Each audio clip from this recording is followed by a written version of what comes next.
पुराण कथा है।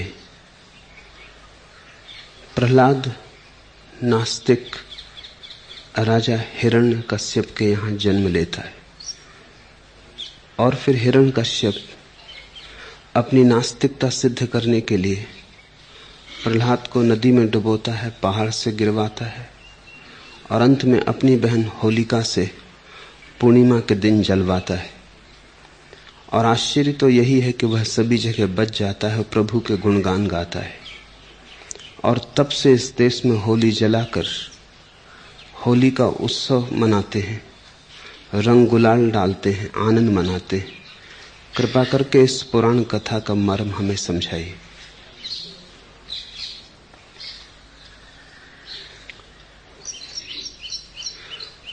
पुराण इतिहास नहीं है, पुराण महाकाव्य है।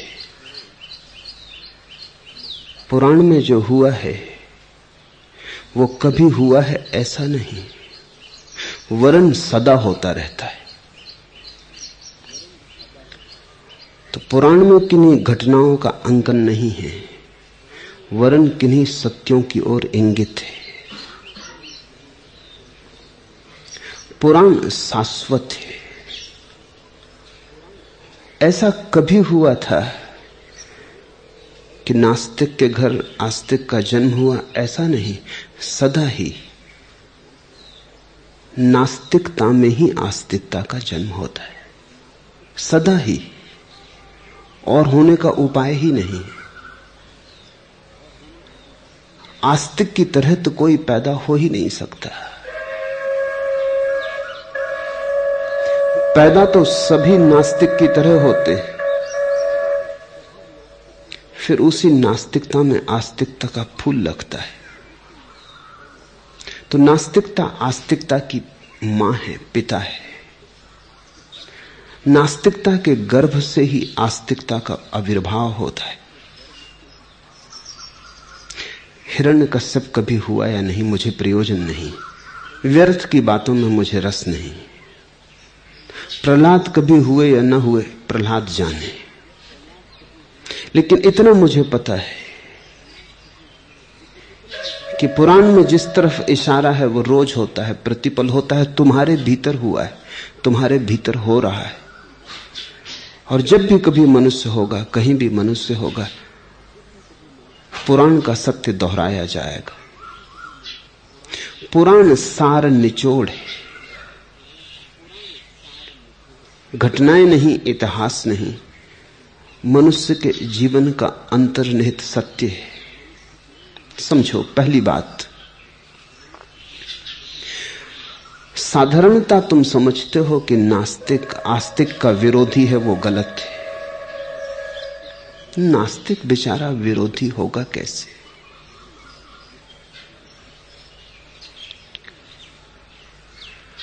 नास्तिकता को आस्तिकता का पता नहीं। नास्तिकता आस्तिकता से अपरिचित है, मिलन नहीं हुआ। लेकिन आस्तिकता के विरोध में नहीं हो सकती नास्तिकता, क्योंकि आस्तिकता तो नास्तिकता के भीतर से ही आविर्भूत होती। नास्तिकता जैसे बीज है और आस्तिकता उसी का अंकुरण है। बीज का अभी अपने अंकुर से मिलना नहीं हुआ, हो भी कैसे सकता है? बीज अंकुर से मिलेगा भी कैसे? क्योंकि जब अंकुर होगा तो बीज ना होगा।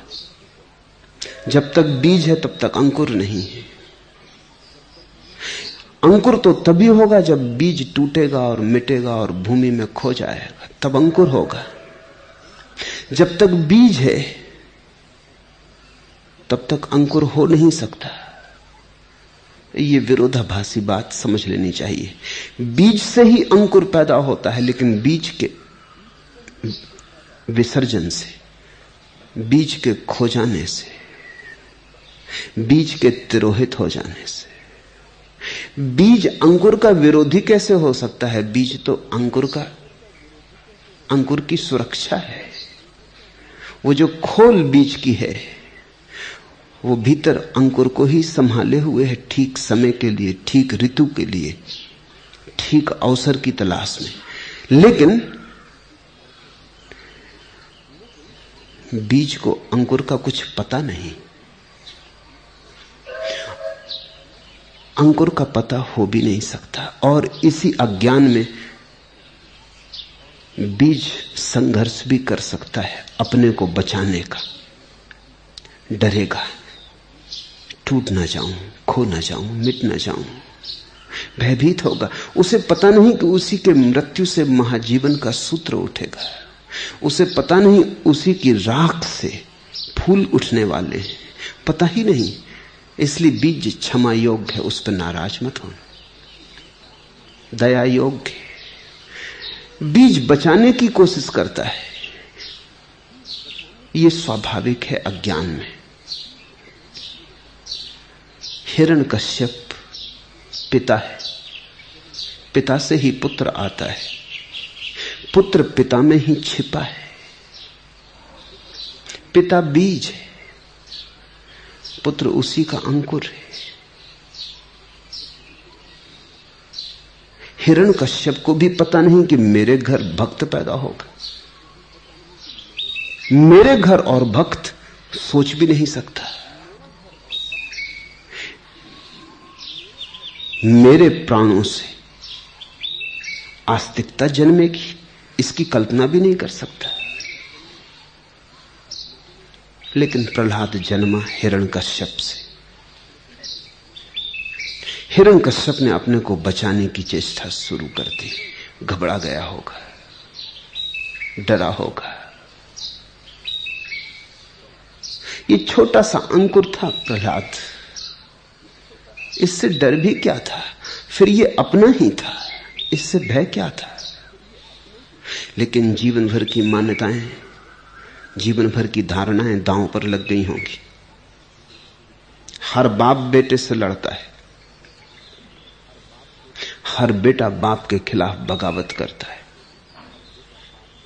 और ऐसा बाप और बेटे का ही सवाल नहीं है, हर आज कल के खिलाफ बगावत है, बीते कल के खिलाफ बगावत है। वर्तमान अतीत से छुटकारे की चेष्टा है। अतीत पिता है, वर्तमान पुत्र है। बीते कल से तुम्हारा आज पैदा हुआ है, बीता कल जा चुका, फिर भी उसकी पकड़ गहरी, विदा हो चुका, फिर भी तुम्हारी गर्दन पर उसका फांस है।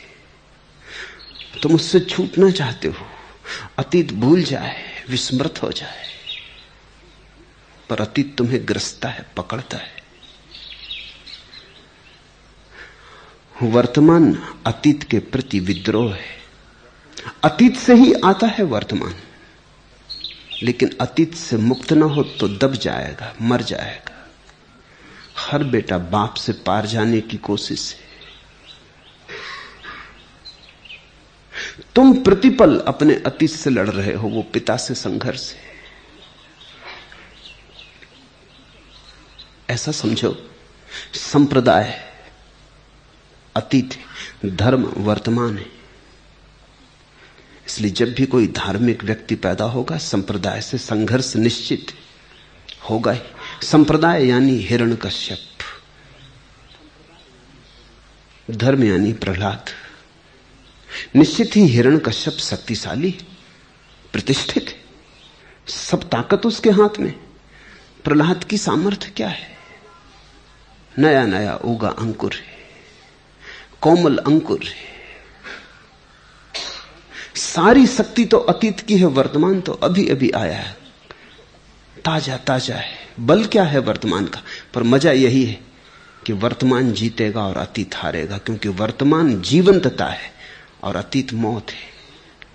हिरण्यकश्यप के पास सब था, फौज फांटे थे, पहाड़ पर्वत थे। वो जो चाहता करता, जो चाहा उसने करने की कोशिश भी की, फिर भी हारता गया। शक्ति नहीं जीतती, जीवन जीतता है। प्रतिष्ठा नहीं जीतती, सत्य जीतता है। संप्रदाय पुराने, जीसस पैदा हुए, यहूदियों का संप्रदाय बहुत पुराना था। सूली लगा दी जीसस को, लेकिन मार के भी मार पाए। इसलिए पुराण की कथा है कि फेंका प्रहलाद को पहाड़ से, डुबाया नदी में, नहीं डुबा पाए, नहीं मार पाए, जलाया आग में नहीं जला पाए। इससे तुम ये मत समझ लेना कि किसी को तुम आग में जलाओगे तो वो न जलेगा, नहीं, बड़ा प्रतीक है। जीसस को मारा, मर गए, लेकिन मर पाए? मार के भी तुम मार पाए? इसलिए मैं कहता हूं पुराण तथ्य नहीं है, सत्य है। तुम अगर यह सिद्ध करने निकल जाओ कि आग जला ना पाई प्रहलाद को, तो तुम गलती में पड़ जाओगे, तो तुम भूल में पड़ जाओगे, तो तुम्हारी दृष्टि भ्रांत हो जाएगी। तुम अगर ये समझो कि पहाड़ से फेंका और चोट न खाई, तो तुम गलती में पड़ जाओगे। नहीं, बात गहरी है, इससे कहीं बहुत गहरी। ये कोई ऊपर की चोटों की बात नहीं है, क्योंकि हम जानते हैं जीसस को सूली लगी, जीसस मर गए। सुकरात को जहर दिया, सुकरात मर गए। मंसूर को काटा, मंसूर मर गया, लेकिन मरा सच में या प्रतीत हुआ कि मर गए? जीसस अब भी जिंदा है, मारने वाले मर गए। सुकरात अभी भी जिंदा है, जहर पिलाने वालों का कोई पता नहीं। सुकरात ने कहा था जिन्होंने उसे जहर दिया कि ध्यान रखो, तुम मुझे मार के भी ना मार पाओगे, और तुम्हारे नाम की अगर कोई याद रहेगी तो सिर्फ मेरे साथ, कि तुमने मुझे जहर दिया था। तुम जियोगे भी तो मेरे नाम के साथ। निश्चित ही आज सुकरात के मारने वालों का अगर कहीं कोई नाम है तो बस इतना ही कि सुकरात को उन्होंने मारा था। थोड़ा सोचो, हिरण्यकश्यप का नाम होता प्रहलाद के बिना, प्रहलाद के कारण। अन्यथा कितने हिरण्यकश्यप होते हैं, होते रहते हैं। आज हम जानते हैं किसकी आज्ञा से जीसस को सूली लगी थी। उस वाइसराय का नाम याद है। हजारों वाइसराय होते रहे हैं दुनिया में, सबके नाम खो गए, लेकिन पायलट का नाम याद है। बस इतना ही नाम है कि उसका नाम था। जीसस को सूली दी थी, जीसस के साथ अमर हो गया। जीसस को हम मार के भी मार ना पाए, इतना ही अर्थ है। जीवन को मिटा के भी तुम मिटा नहीं सकते, सत्य को तुम छिपा के भी छिपा नहीं सकते, दबा के भी दबा नहीं सकते। उभरेगा, हजार हजार रूपों में उभरेगा, हजार हजार गुना बलशाली होकर उभरेगा। लेकिन सदा ये भ्रांति होती है कि ताकत किन के हाथ में? ताकत तो अतीत के हाथ में होती है, समाज के हाथ में होती है, संप्रदाय के हाथ में होती है, राज्य के हाथ में होती है। जब कोई धार्मिक व्यक्ति पैदा होता है तो कोमल कौपल सा होता है, लगता है जरा सा धक्का दे देंगे मिट जाएगा, लेकिन आखिर में वही जीतता है। उस कोमल सी कौपल की चोट से महासाम्राज्य गिर जाते। क्या बल है निर्बल का, निर्बल के बलराम। कुछ एक शक्ति है जो व्यक्ति की नहीं है, परमात्मा की। वही तो भक्त का अर्थ है। भक्त का अर्थ है जिसने कहा मैं नहीं हूं, तू है। भक्त ने कहा अब जले तो तू जलेगा, मरे तो तू मरेगा, हारे तो तू हारेगा, जीते तो तू जीतेगा, हम बीच से हटे जाते। भक्त का इतना ही अर्थ है कि भक्त बांस की पोंगरी की भांति हो गया। भगवान से कहता है गाना हो गा लो, न गाना हो न गाओ, गीत तुम्हारे, मैं सिर्फ बांस की पोंगरी हूं। तुम गाओगे तो बांसुरी जैसा मालूम होगा, तुम न गाओगे तो बांस की पोंगरी रह जाऊंगा। गीत तुम्हारे, मेरा कुछ भी नहीं। हां, अगर गीत में कहीं कोई बाधा पड़े, सुर भंग हो, तो मेरी भूल समझ लेना। बांस की पोंगरी कहीं इर्छी तिरछी, जो मिला था उसे ठीक ठीक बाहर ना ला पाई, जो पाया था उसे अभिव्यक्त ना कर पाई। भूल अगर हो जाए तो मेरी समझ लेना, लेकिन अगर कुछ और हो, सब तुम्हारा है। भक्त का इतना ही अर्थ है। नास्तिकता में ही आस्तिक पैदा होगा। तुम सभी नास्तिक हो। हिरण्यकश्यप बाहर नहीं है, न ही प्रहलाद बाहर है। हिरण्यकश्यप और प्रहलाद दो नहीं है, प्रत्येक व्यक्ति के भीतर घटने वाली दो घटनाएं।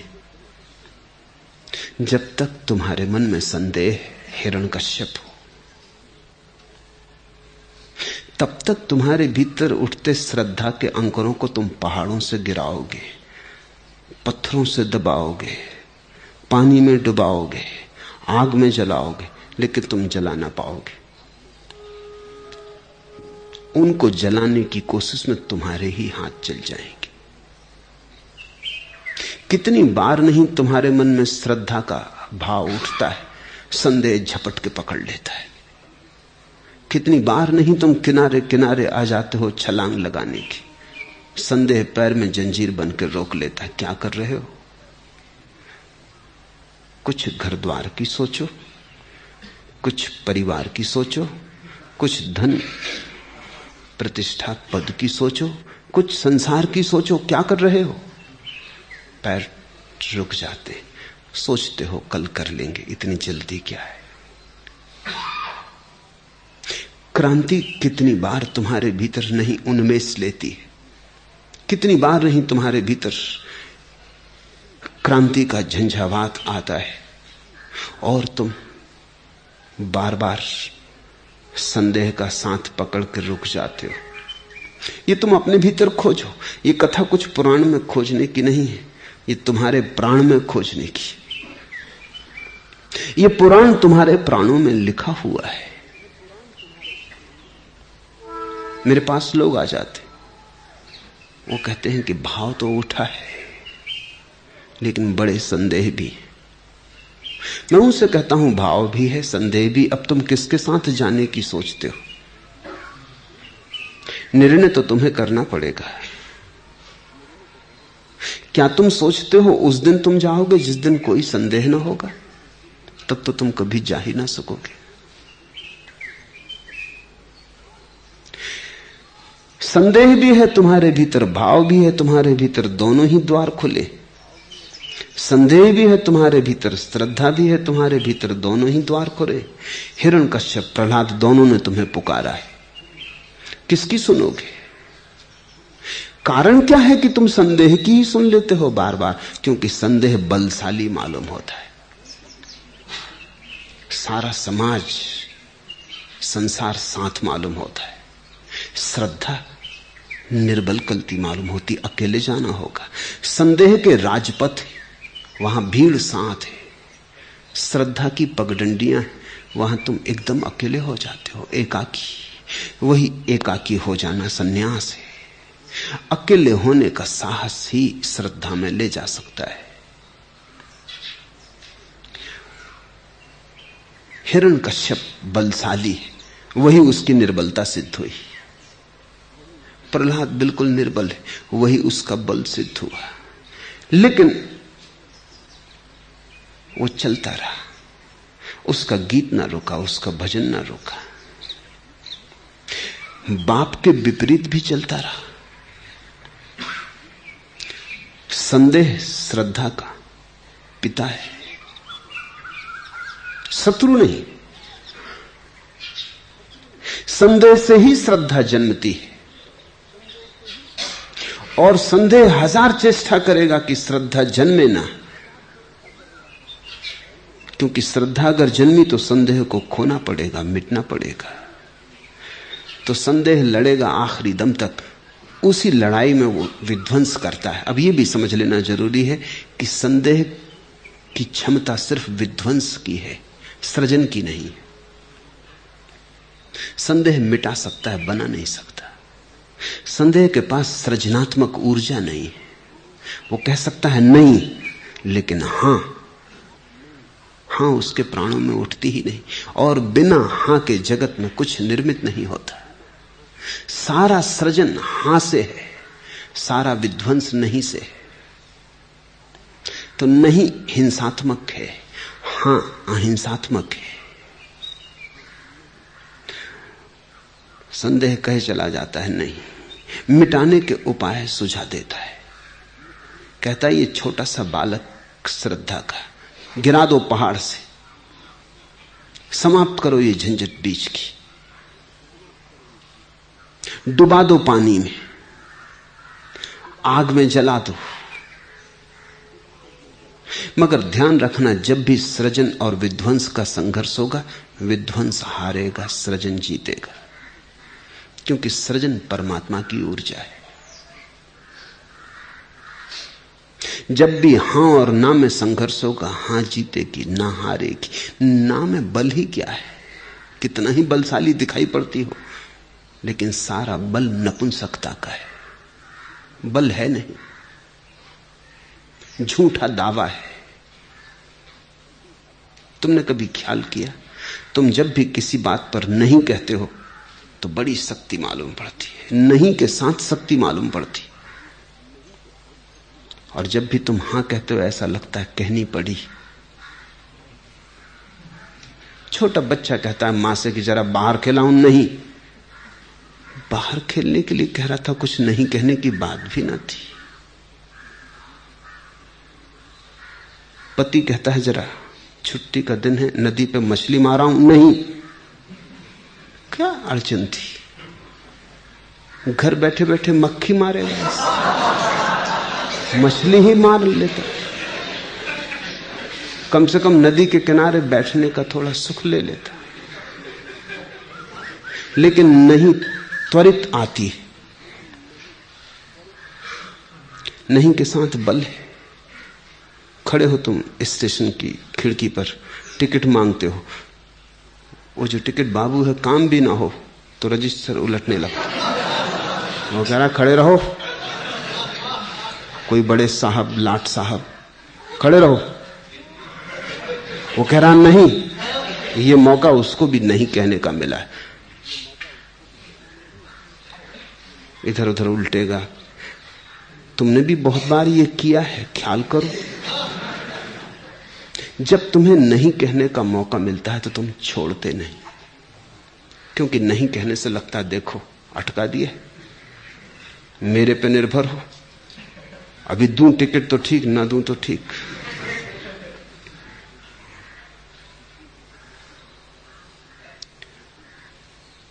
नहीं के साथ एक नपुंसक बल की प्रतीति होती जो कि झूठा है, वो असली बल नहीं है। अब इसे तुम ख्याल करो, अगर तुम असली बलशाली हो तो तुम नहीं कहने से बल इकट्ठा करोगे। अगर पत्नी के प्रेम का बल है पति पर, तो वो नहीं कह के अपनी ताकत आजमाएगी, जरूरत ही ना रहेगी। जहां बल है वहां नहीं की जरूरत ही नहीं। प्रयोजन क्या है? जहां वास्तविक शक्ति है वहां तो हां से भी शक्ति ही प्रकट होती है। लेकिन तुम्हारी तकलीफ यह है कि वास्तविक शक्ति नहीं है, नहीं कहते हो तो थोड़ी सी झंझट खड़ी करके तुम शक्ति का अनुभव कर पाते हो। हां कहते हो तो लगता है हां कहनी पड़ी। हां तुम मजबूरी में कहते हो, तुम्हें हां कहने का लुत्फ ना आया, तुम्हें हां कहने का सलीका ना आया, तुम्हारे पास ताकत नहीं। हिरण्यकश्यप प्रहलाद के सामने कमजोर मालूम होने लगा होगा, आनंद के सामने दुख सदा कमजोर हो जाता है, हो ही जाएगा, है ही कमजोर।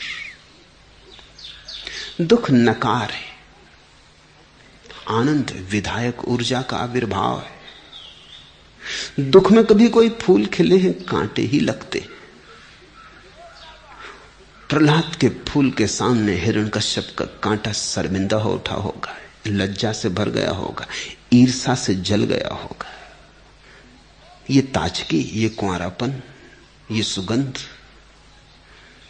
ये संगीत, ये प्रहलाद के भगवान के नाम पर गाए गए गीत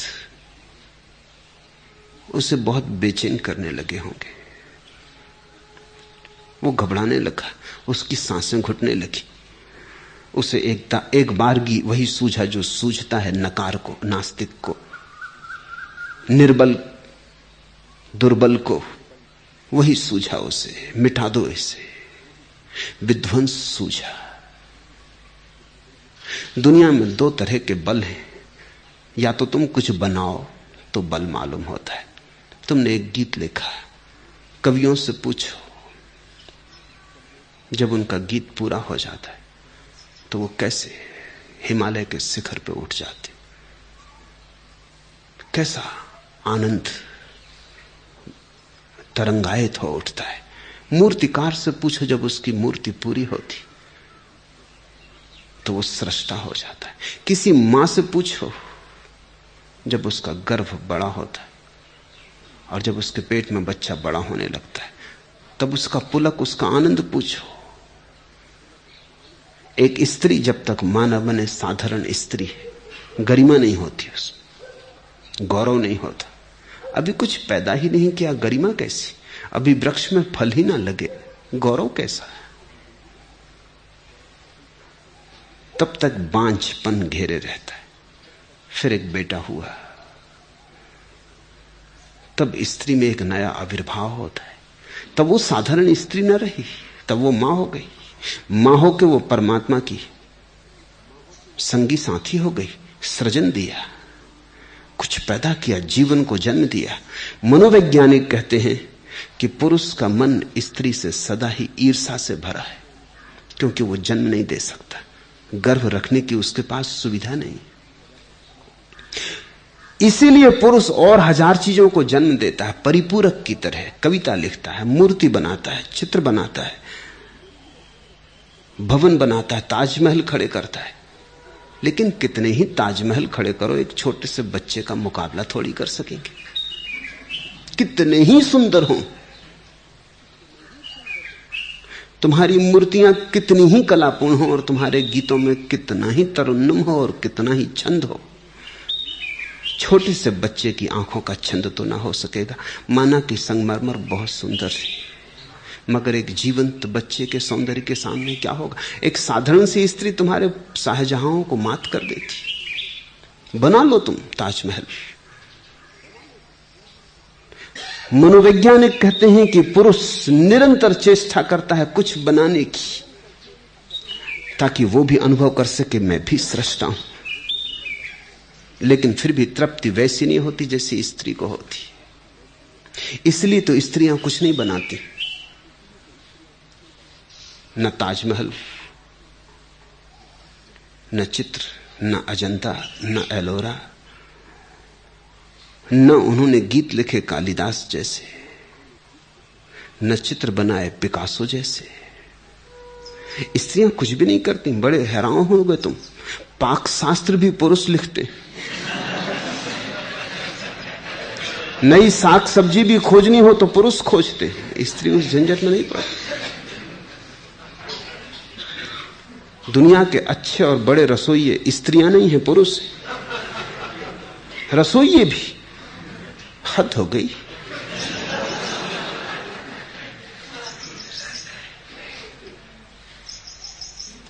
घर की साज सज्जा करनी हो, इंटीरियर डेकोरेशन करना हो, फर्नीचर जमाना हो, तो भी पुरुष विशेषज्ञ। स्त्री कुछ बनाती नहीं, बनाने की जरूरत अनुभव नहीं करती। मां होने में इतनी तृप्ति है, भर जाती, सफल हो जाती, फलवती हो जाती, यानी सफल हो जाती।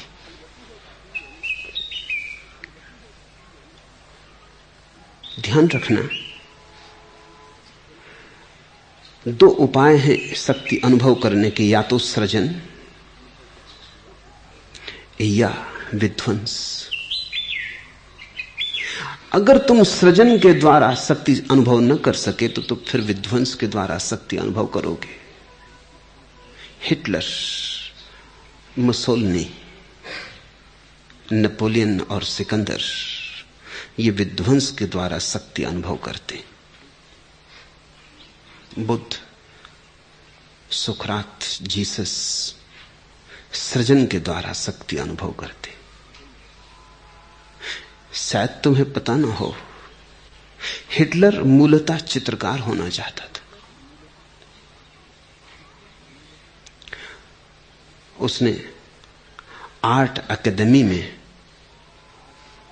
अर्जी भी दी थी, लेकिन स्वीकार न हुई।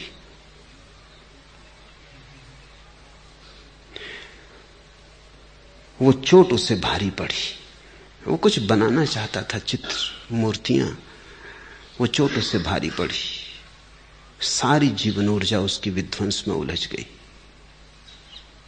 ये भी शायद तुम्हें पता ना हो कि इतने लाखों लोगों की हत्या के बाद भी रात जब उसे फुर्सत मिलती थी तो वो चित्र बनाता था।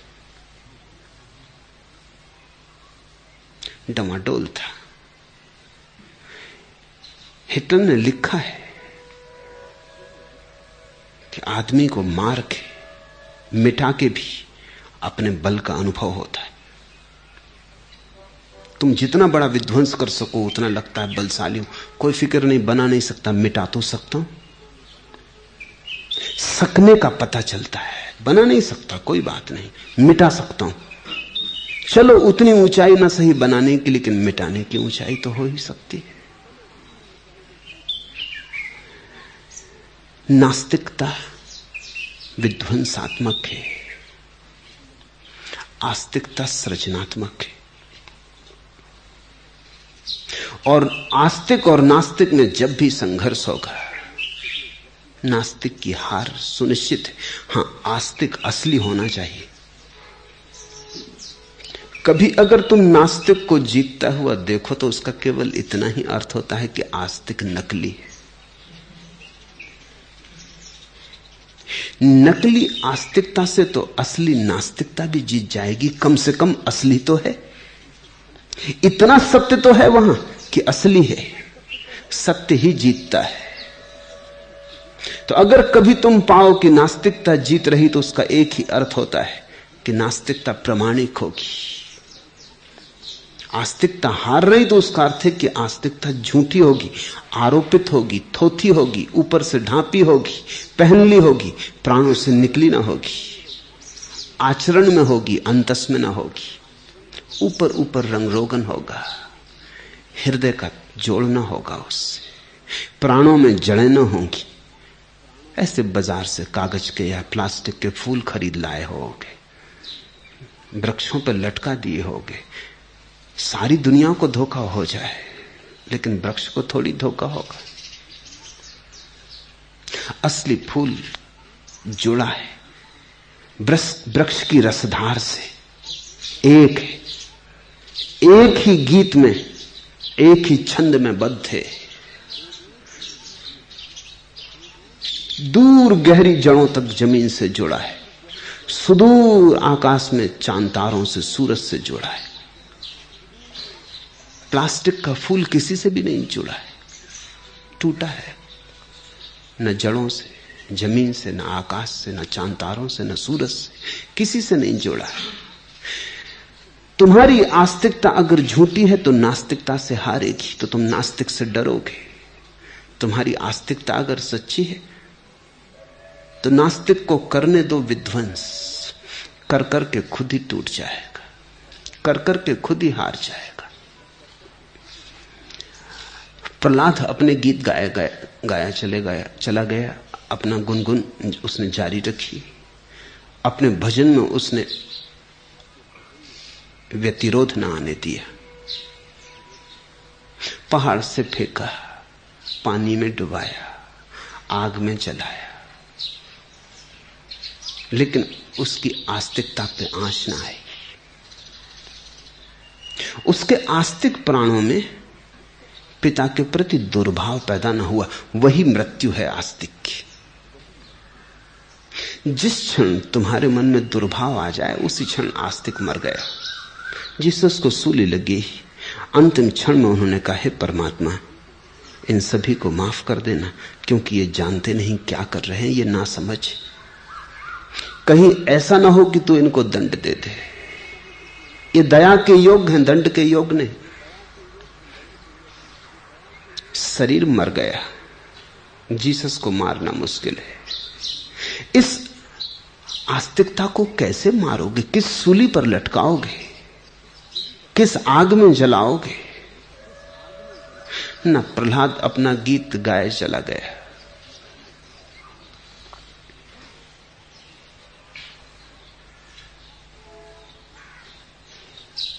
नास्तिकता विध्वंसात्मक है। यही अर्थ है कि हिरण्यकश्यप की बहन है अग्नि। हिरण्यकश्यप की बहन है अग्नि, यानी विध्वंस नास्तिकता सहोदर है। एक ही साथ पैदा हुए हैं, जैसे एक ही पेट से पैदा हुए हैं, जैसे भाई बहन जैसा नाता है। जहां जहां नास्तिकता है वहां वहां होली का मौजूद होगी। वो बहन है, वो छाया की तरह साथ लगी।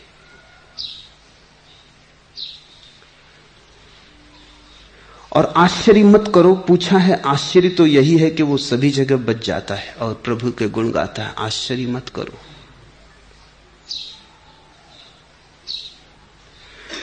जिससे प्रभु का गुणगान आ गया, जिसने एक बार उस स्वाद को चख लिया, उसे फिर कोई आग दुखी नहीं कर सकती।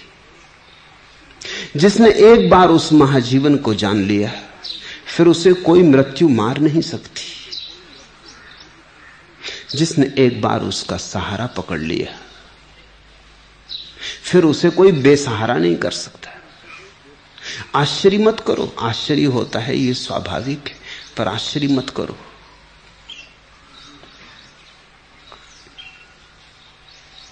स्वभावतः तब से इस देश में उस परम विजय के दिन को हम उत्सव की तरह मनाते रहे।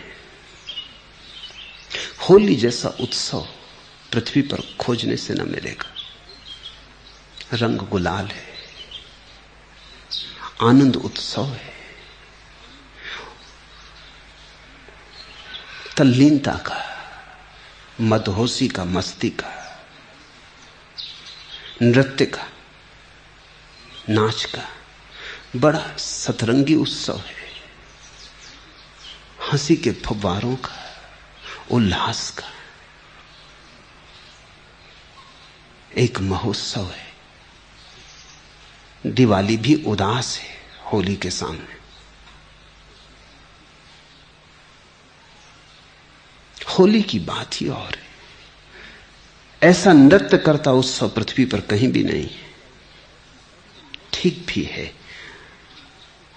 एक गहन स्मरण तुम्हारे भीतर जगता रहे कि इस जगत में सबसे बड़ी विजय नास्तिकता के ऊपर आस्तिकता की विजय। कि सदा सदा बार बार तुम याद करते रहो कि आस्तिकता यानी आनंद। आस्तिकता उदासी का नाम नहीं। अगर आस्तिक उदास मिले तो समझना कि चूक हो गई, बीमार है, आस्तिक नहीं। अगर आस्तिक नृत्य से भरा हुआ ना मिले तो समझना कि कहीं राह में भटक गया। कसौटी यही है। धर्म उदासी नहीं है, नृत्य उत्सव है। और होली इसका प्रतीक है। इस दिन ना पर हां की विजय हुई। इस दिन विध्वंस पर सृजन जीता। इस दिन अतीत पर वर्तमान विजयी हुआ। इस दिन शक्तिशाली दिखाई पड़ने वाले पर निर्बल सा दिखाई पड़ने वाला बालक जीत गया। नए की, नवीन की, ताजे की विजय। अतीत पर, बासे पर, उधार पर। और उत्सव रंग का है। उत्सव मस्ती का है। उत्सव गीतों का है। धर्म उत्सव है, उदासी नहीं। ये याद रहे। और तुम्हें नाचते हुए परमात्मा के द्वार तक पहुंचना है। अगर रो भी तो खुशी में रोना, अगर आंसू भी बहाओ तो अहोभाव में बहाना। तुम्हारा रुदन भी उत्सव का ही अंग हो, विपरीत ना हो जाए। थके मांदे